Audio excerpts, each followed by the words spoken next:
Jim Bissell. I am Curator of Botany of this herbarium, which is a collection of vascular plant specimens that were collected from the late 1800s, middle 1800s to now, that document changes in like marshes that were once dominated by native species that are now dominated by non-native species.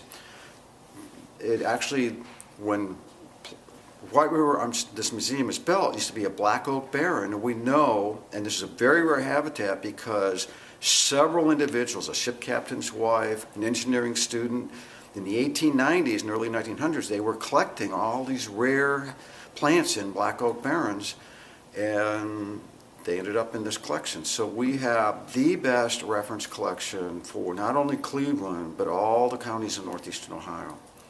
And most of them were volunteers. They were just, there was one of the greater ladies was Sarah Goodrich, who, she went to Western Reserve. She grew up in Ashtabula County, but her passion was collecting plants. So she collected the Geneva marshes. She found all kinds of plants in the Geneva marshes that were unfortunately kind of destroyed when they put in the state park and took out Cowles Creek Marsh.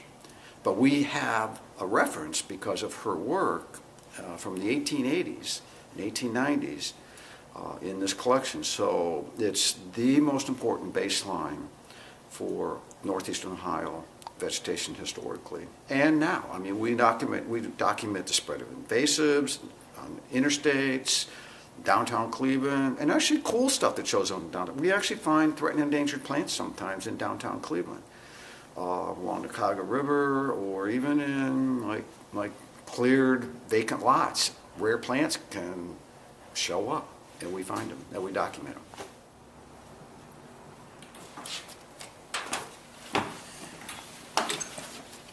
Okay, this is greater burrweed, and a lot of people didn't think it was a dominant of Lake Erie marshes because it was replaced by non-native cattail, narrowleaf cattail, which people thought was native from the early 1800s. And it turns out there was a lot of evidence when someone from Ohio State, Dr. Ronald Stuckey, was checking the collection dates of narrowleaf cattail.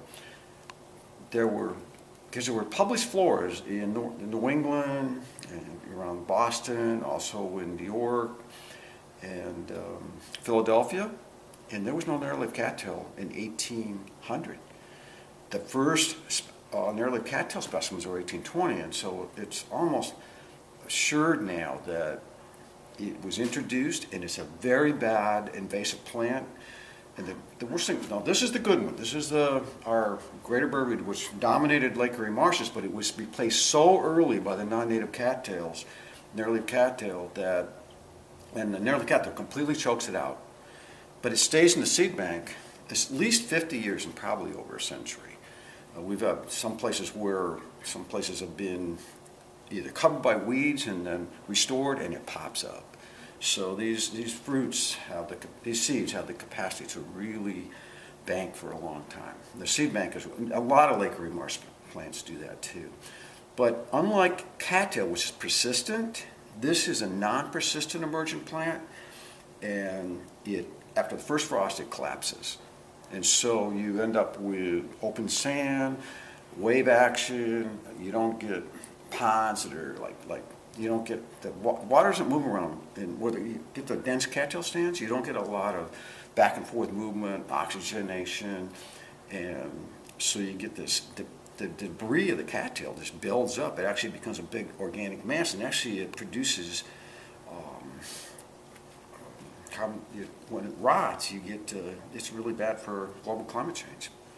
So it gives off some pretty bad compounds. So anyway, this is the plant everybody should manage for in Lake Erie marshes. That's greater burrweed, and everything grows with it. It doesn't compete. Wild rice. Wild rice is no longer present on most of the Ohio shoreline because narrowleaf cattails and non-native Phragmites have choked it out. Inland, there's a few occurrences, and wild rice used to be in the mouth of the Cuyahoga River. It used to be all over the Sandusky Bay marshes, the southern wild rice, and with stewardship, it can be brought back. But and stewardship is the the most important. I mean, we have to remove the narrowleaf cattail. You remove it, the greater Burberry comes back, and all the other great marsh species that grow with it. So, anyway, this is something everybody should learn about. Here is they look a lot like cattail, the herbaceous part of the plant. It's almost as tall, but unlike cattail, it has a keel on the back of the leaf, so there's a ridge on the back of the leaf. Cattail is perfectly flat. There's a lot of people who still believe, because narrowleaf cattail was established so early in the Sandusky Bay marshes, that it's native. There's a lot of, in fact, this museum has informed a lot of states to the northeast. I mean, New York, Maine, New Jersey. We've actually one-on-one with managers in the state have convinced them that the narrowleaf cattail came into the U.S. very early, and it is absolutely not a native species. And another statistic about it, one native cattail fruit has 120,000 to 200,000 seeds. They're fully viable for 100 years. So you have 10 fruits, you have 1,000,000. And of course, being viable for, so it's really difficult. You can manage it, but it's an ongoing process. You just don't want to allow any narrowleaf cattail in any Lake Erie marsh. There was a fantastic Lake Erie marsh at the mouth of Euclid Creek. It was called Nottingham Marsh. There was also greater Burberry dominated, just like it dominated all the Lake County and Ashtabula County riverine marshes or estuaries. This was collected in 1886 by Samuel Prentice Baldwin. And he actually was one of the first trustees of the Cleveland Museum of Natural History.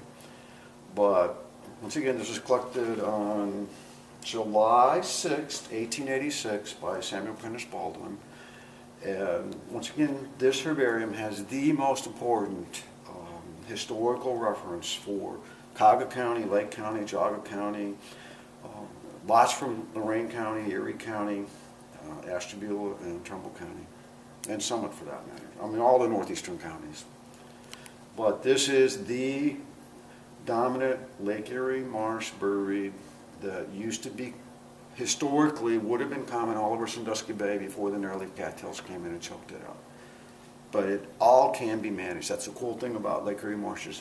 If you put the money into it, you can bring back the original marshes, and they're more diverse, they're better for, in fact, this plant is associated with black tern nesting. If you have in fact, there's a Iroquois National Wildlife Refuge in western New York. They have an 85% higher probability, black terns, of nesting in greater Burberry than they do in cattail. And so if we can bring this plant back to the Lake Erie marshes, we can bring the black terns back. Because the black terns are doing very badly in the Sandusky Bay area, and a lot of it's due to the fact that what used to be Burberry marshes are now non-native cattail marshes. This is one of many specimens collected by Blvd Hawgood, and her husband was on the ships on the Great Lakes, and so when he was out on the ships, she collected plants all over Little Mountain, all over Cleveland. She went over to Kelly's Island, down to Youngstown, and then her daughter Olgith, in 1964, donated her mother's plant collections. But she collected also all around the barrens that were in Wade Park because she lived here. So she was a very important, and here's a greater Burr from the Ohio Canal. So it's, and we find wild rice even in the Ohio Canal. Wild rice was at the mouth of the Cuyahoga River, but it's just couple years ago we discovered it is not the common southern wild rice. We have a 100-year-old record from the Cuyahoga River collected by a pharmacist who came to Cleveland in 1852 from Germany, and it turns out it's the northern wild rice. And we found 2 other populations of northern wild rice in Geauga County, so we have 2 species of wild rice in Ohio. But the common one on the Lake Erie marshes is the southern wild rice, with the exception of this 100-year-old plant from the mouth of the Cuyahoga River that Edo Clausen collected. This is a picture of Wake Robin Marsh Metroparks, this is Wake Robin Trail, after the 2003 fire. The insurance company gave us the $85,000 to rebuild the boardwalk. We used a tropical wood out of reservoirs that doesn't burn to replace it, but in 2003, 2002, 2001, this was 100%, the same Phragmites you see in the background was on both sides of the boardwalk, and I was actually in Mentor and Kmart when the fire happened in 2003. The whole West Basin went up, and this became, the next day I walked across and this just powder, the boardwalk was gone. And so we replaced it with this tropical wood, Ete, but I needed to push back the Phragmites so that, because there's no way they'd replace a second boardwalk. Well, we did 4 acres of restoration. Greater Blvd, right here, the same one I showed the specimen of, popped out of the seed bank, hadn't been seen there since 1962. And we ended up with leaf bittern, American bittern, sorrel, Virginia rail, just nesting. We had them before the Phragmites just, choked out the marsh. But also marsh wren, plus these rare sparrows, but just a little bit. Now we're restoring the whole marsh. We're literally, the whole West Basin, the Phragmites has been cleared. We're going to try to do the East Basin eventually, but we are bringing back the native veg. And the native, once again, seed bank, the Blvd banks for a long time. I had no idea it would pop right up.